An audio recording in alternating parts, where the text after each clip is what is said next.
Welcome back again friends, आपके अपने YouTube channel mastermind Sameer में। तो दोस्तों, आज हम बात करने वाले हैं शालाक्य तंत्र के नेत्र रोग विभाजन के टॉपिक के बारे में। तो दोस्तों, इस टॉपिक को मैं आपको विद ट्रिक्स आसानी से याद कराने वाला हूं।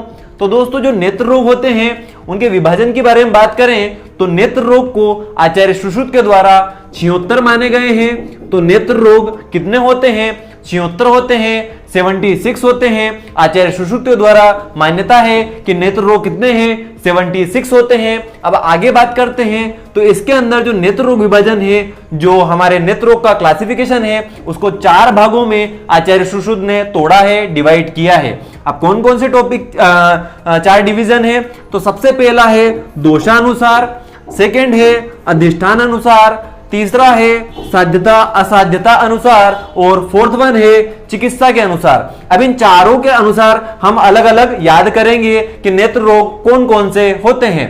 सबसे पहले बात करते हैं दोषानुसार। तो दोषानुसार के अंदर आपको याद करना है वातज, उसके बाद पित्तज, देन कफज, उसके बाद आता है रक्तज, उसके बाद सन्निपातज और लास्ट में आता है बहाय।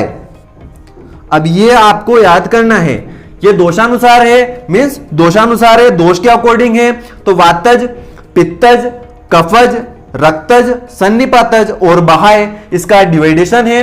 अब इनके अंदर कौन कौन सी संख्या होती है उसके बारे में बात करते हैं। अब आपको कैसे लिखना है? वातज के अंदर भी 10 लिखना है, पित्तज के अंदर भी 10 लिखना है, कफज के अंदर भी 10 लिखना है। सबसे पहले क्या किया? वातज के अंदर 10 लिखा, पित्तज के अंदर 10 लिखा, कफज के अंदर 10 लिखा। अब क्या करना है? कफज कौन से नंबर पे है? 1 2 3 नंबर पे है, तो आपको यहां पर +3 कर देना है। तो ये टोटल कितने हो जाएंगे? 13। तो कफज नेत्र रोग कितने होते हैं? 13 होते हैं। तो इस तरह से याद करना है। सबसे पहले आपको 10 10 10 लिखना है। देन तीसरे नंबर पर कफज आता है, तो इसके अंदर +3 कर देना है। तो ये कैसा हो जाएगा? 13 हो जाएगा। आगे बात करते हैं तो यहां पे भी रक्तज के अंदर भी आपको 10 लिखना है। अब दोस्तों, यहां पर जो 3 है उसको अगर संस्कृत में बात करें तो इस तरह से 3 लिखा जाता है। अब इसको जस्ट उल्टा किया जाए तो इसको उल्टा करेंगे तो संस्कृत के अंदर इस तरह से लिखा जाता है। इसका मतलब होता है 6, तो आपको यहां कर देना है +6 = 16। यहां पर ये नेत्र रोग हो जाएंगे। तो रक्तज नेत्र रोग कितने होंगे? 16 होंगे। आगे बात करें सन्निपातज, तो सन्निपातज जो है वर्ड बड़ा है, तो इस तरह से हमको याद रख लेना है कि सबसे ज्यादा नेत्र रोग कौन से होते हैं? सन्निपातज, और इसकी संख्या है 25। आगे बात करें तो बहाय जो होते हैं वे कितने होते हैं? 2 होते हैं। एक बार और ट्रिक को समझते हैं। सबसे पहले आपको लिख लेना है वातज, पित्तज, कफज, रक्तज, फिर सन्निपातज, उसके बाद लिखना है बहाय। अब कैसे लिखना है? सबसे पहले आपको वातज, पित्तज, कफज, रक्तज चारों के अंदर 10 10 10 लिख देना है। उसके बाद वातज पित्तज के अंदर तो 10 ही रहेंगे, लेकिन कफज तीसरे नंबर पे आ रहा है तो आपको +3 कर देना है। मींस कफज नेत्र रोग टोटल कितने हो जाएंगे? 13 हो जाएंगे। आगे बात करें तो ये जो 3 है इसको संस्कृत में हम इस तरह से लिखते हैं, इसको जस्ट उल्टा करेंगे तो इस तरह से लिखते हैं। अब इस तरह से जो लिखते हैं संस्कृत के अंदर, इसको बोलते हैं 6। तो यहां पर जो 3 है हमने 3 प्लस किया था, नीचे वाले में आपको +6 कर देना है, तो टोटल हो जाएंगे 16। आगे बात करते हैं सन्निपातज। जो सन्निपातज वर्ड बड़ा है, तो सबसे ज्यादा जो रोग होंगे वो कौन से होंगे? सन्निपातज होंगे। तो सन्निपातज नेत्र रोगों की संख्या सबसे ज्यादा कितनी होगी? 25। और बाह्य आपको अलग से याद कर लेना है कि बाह्य कितने होते हैं? 2 होते हैं। आगे बात करते हैं अधिष्ठान भेद के अनुसार। अब अधिष्ठान भेद के अनुसार आपको याद करने के लिए एक ट्रिक याद करना है। बाल कृष्ण संग शुक्ला जी दिल्ली सरोवर गए। तो दोस्तों, बाल कृष्ण कोई व्यक्ति है, वो क्या करते हैं? शुक्ला जी के संग में साथ में कहां जाते हैं? दिल्ली सरोवर जाते हैं। तो ये ट्रिक हमको याद रखना है। इसी ट्रिक से हम जो नेत्र रोग हैं उनके नाम भी याद कर लेंगे, साथ ही उनकी संख्या भी याद कर लेंगे। अब कैसे याद करना है, कैसे इस ट्रिक को अप्लाई करना है, उसके बारे में समझते हैं। सबसे पहले आपको याद करना है बाल। अब बाल के अंदर आपको लिखना है बा के बा से लिखना है बहाय। तो बहाय नेत्र रोग कितने होते हैं? 2 होते हैं। ठीक है, बहाय नेत्र रोग 2 होते हैं। आप कैसे याद करना है? आप पूरा वर्ड देखें, बाल कृष्ण, पूरा वर्ड याद करना है आप लोग, क्या, बाल कृष्ण। अब बाल कृष्ण में जो भगवान कृष्ण थे वे जब छोटे थे तो उस टाइम क्या होता था, उनके गालों पे 2 लटें जो होती थी बाल की सुंदर रूप में दिखाई देती थी। तो कितनी लटें आती थी, 2 लटें आती थी। तो वो 2 लटों के हिसाब से हमें याद रखना है कि जो बालों की जो लटें थी बाहें 2 लटें आती थी, तो 2 हमको याद यहां पे रखना है। आगे याद करना है कृष्ण, तो कृष्णगत नेत्र रोग होते हैं 4। अब इसको कैसे याद रखना है, तो भगवान कृष्ण जो होते हैं उनका जब चतुर्भुज रूप हम देखते हैं तो उसके अंदर हमको देखने को मिलता है कि उनके 4 हाथ होते हैं। एक हाथ में सुदर्शन चक्र देखने को मिलता है, दूसरे हाथ में हमें शंख दिखाई देता है, तीसरे हाथ में हमें गदा देखने को मिलती है और चौथे हाथ में हमें कमल का फूल देखने को मिलता है। तो उस तरह से उस रूप को आप ध्यान में रखें कि कृष्ण भगवान का जो चतुर्भुज रूप था उसी को देख के आप याद रखें कि कृष्ण के अंदर 4 हाथ थे। तो कृष्णगत जो नेत्र रोग होंगे वो कितने होंगे, 4 होंगे। आगे बात करें संघ के स से याद करना है आपको संधिगत, और शुक्ला जी के शु से याद करना है शुक्लगत। अब क्या हुआ, जो बाल कृष्ण थे शुक्ला जी के साथ में कहां चले गए थे, दिल्ली सरोवर गए थे। अब कोई भी भागता है तो उसको हम क्या बोलते हैं, उसको बोलते हैं 9 2 11 होना। कैसे बोलते हैं, 9 2 11 हो गए। तो बाल कृष्ण क्या हुए, शुक्ला जी के साथ में दिल्ली 9 2 11 हो गए। तो 9 2 11 से हमें 2 बीच का हटा देना है और 9 फर्स्ट का और लास्ट की 11 लिख देना है। तो जो संधिगत नेत्र रोग होंगे वो कितने हो जाएंगे, 9, और शुक्लगत कितने हो जाएंगे, 11। आगे बात करते हैं दिल्ली के द से हमको याद रखना है दृष्टिगत। तो दृष्टिगत नेत्र रोग कितने होते हैं, 12 होते हैं। तो 11 के जस्ट बाद 12 आता है, तो आपको ध्यान में रखना है कि दृष्टिगत रोग कितने होते हैं, 12 होते हैं। आगे बात करें तो सरोवर के सरो से याद करना है सर्वगत रोग होते हैं 17।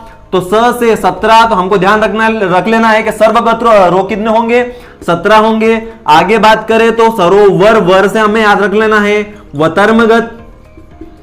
वतर्मगत रोग होते हैं 21। ये हमें अलग से याद कर लेना है। एक बार और ट्रिक को समझते हैं कि बाल कृष्ण संग शुक्ला जी दिल्ली सरोवर गए। अब यहां पर स्टार्टिंग में हमें भगवान कृष्ण से रिलेटेड ध्यान में रखना है कि बाल कृष्ण जब भगवान छोटे थे तो बाल से हमें याद रखना है बहाय के अंदर हमको याद रखना है बाल मींस जो कृष्ण भगवान थे जब छोटे थे तो उनके चेहरे पे जो लटें आती थी वो कितनी आती थी, 2 आती थी। तो नेत्र रोग कितने होंगे, 2 होंगे।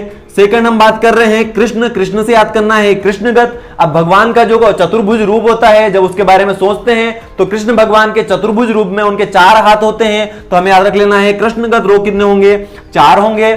आगे बात करें कि बाल कृष्ण क्या हुए, शुक्ला जी के साथ दिल्ली गए। तो संघ के स से याद रख लेना है संधिगत।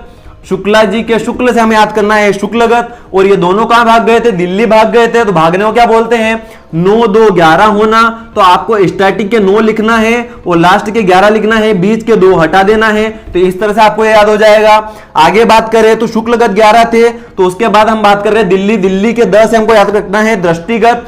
11 के जस्ट बाद 12 आता है तो दृष्टिगत रोग 12 हो जाएंगे। आगे बात करें सरोवर के सरो से हमको याद करना है सर्वगत के स से हमें याद रखना है 17। नेक्स्ट आता है वर से याद करना है वतर्म, और वतर्मगत कितने होते हैं, 21। ये एक्स्ट्रा हमें याद कर लेना है। तो इस तरह से आपको ये ट्रिक अप्लाई करना है और अधिष्ठानगत जो नेत्र रोग है उनको याद करना है। आगे बात करते हैं दोस्तों साध्यता असाध्यता भेद से नेत्र रोग की संख्या के बारे में। तो इसके अंदर सबसे पहले आपको लिख देना है साध्य, सेकंड लिखना है याप्य और नेक्स्ट लिखना है असाध्य। अब दोस्तों आपको यहां पर नीचे से संख्या लिखना है। असाध्य का मतलब क्या, जो कभी ठीक नहीं हो सकता। अब ठीक नहीं हो सकता मींस खतरा, और खतरे का मतलब खतरे से आपको याद रखना है 17 मींस खतरा। तो असाध्य रोग कभी ठीक नहीं होते हैं। तो वो कितने होते हैं, 17 होते हैं। और 17 नंबर पे क्या होता है, खतरा। तो इस तरह से आपको याद रख लेना है असाध्य रोग कितने होते हैं, 17। आगे बात करें तो 17 के जस्ट जो 7 है उसको आपको ऊपर लिख देना है। एक को यहां से हटा देना है, जो 7 है उसको जस्ट ऊपर लिख देना है। तो याप्य जो नेत्र रोग होते हैं वे कितने होते हैं, 7 होते हैं। अब आपको 2 संख्या यहां पे पता चल चुकी है 17 और 7, और हमको ऑलरेडी पता है कि नेत्र रोग कितने होते हैं, 76 होते हैं। तो आपको इन दोनों को प्लस कर लेना है कि 17 + 7 कितने होते हैं, 24। तो आप इसमें से माइनस कर लें तो यहां पर हो जाएगा 52। तो साध्य रोग कितने हो जाएंगे 52। आप बार बार प्रैक्टिस करेंगे आपको डायरेक्ट याद हो जाएगा कि साध्य रोग कितने होते हैं 52। लेकिन यदि आप भूल जाएं तो इस तरह से आप निकाल लें कि जो असाध्य रोग कितने होते हैं 17 और याप्य कितने होते हैं 7, इन दोनों को प्लस करके 24 और नेत्र रोग टोटल कितने होते हैं 76। तो आप 24 इसके अंदर से माइनस कर देंगे तो जो साध्य रोग होते हैं वो 52 आ जाएंगे। आगे बात करते हैं चिकित्सा के अनुसार जो नेत्र रोग होते हैं उसके बारे में बात करते हैं। इसके लिए आपको ट्रिक याद करना है कि 6 भैंस लेकर व्यापारी आया। दोस्तों इसके लिए आपको क्या याद करना है कि 6 भैंसे लेकर कोई व्यापारी क्या कर रहा है आया है। तो याद करना है 6 से याद करना है छेद्य, भैंस के भे से याद करना है भेद्य, लेकर के ले से याद करना है लेख्य, व्यापारी के व्य से याद करना है वेद्य और आया के अ से याद करना है अशस्त्रकृत। और 2 आपको अलग से याद कर लेना है याप्य और असाध्य। संख्या के बारे में बात करें तो छेद्य होते हैं 11, भेद्य होते हैं 5, लेख्य होते हैं 9, वेद्य होते हैं 15, अशस्त्रकृत होते हैं 12 और याप्य और असाध्य जैसा हम ऊपर पढ़ के आए थे असाध्य कितने होते हैं 17। तो 17 लिख देना है और याप्य लिखने के लिए वापस आपको इस 7 को ऊपर लिख देना है तो याप्य कितने हो जाएंगे 7। तो इस तरह से आपको जो चिकित्सा के अनुसार भेद होते हैं वो आसानी से याद हो जाएंगे। दोस्तों यहां पर मैंने डिटेल इनके बारे में नहीं बताया है कि छेद्य 11 रोग कौन से होते हैं या फिर याप्य 7 कौन से होते हैं या वातज 10 कैसे होते हैं। तो दोस्तों जैसे जैसे सिलेबस आगे बढ़ेगा जैसे जैसे मैं आपको पढ़ाऊंगा धीरे धीरे उनको हम याद करेंगे। जैसे जैसे हमारे जो नेत्र रोग होंगे उनके नाम हमारे हैबिट्स में आ जाएंगे उसके बाद हम आसानी से उनको याद करने की कोशिश करेंगे। यहां पर ओनली आप सिर्फ क्लासिफिकेशन याद करें फिर धीरे धीरे जैसे जैसे सिलेबस आगे हम बढ़ाएंगे तो हम उनके नाम भी याद कर लेंगे। हम ये भी याद करेंगे कि साध्य के अंदर 52 कौन से होते हैं या छेद्य के अंदर 11 कौन से होते हैं। तो इसको भी हम धीरे धीरे समझेंगे। तो दोस्तों आपको यह वीडियो कैसा लगा नीचे कमेंट बॉक्स में जरूर बताएं और जिसने भी अभी तक मास्टरमाइंड समीर को सब्सक्राइब नहीं किया है तो प्लीज सब्सक्राइब कर लें, बेल आइकन को प्रेस कर दें ताकि आने वाली वीडियो की अपडेट आपको मिलती रहे। तो दोस्तों इसी तरह आयुर्वेद को पढ़ते रहिए, सीखते रहिए और आयुर्वेद को आगे बढ़ाते रहिए। Thank you.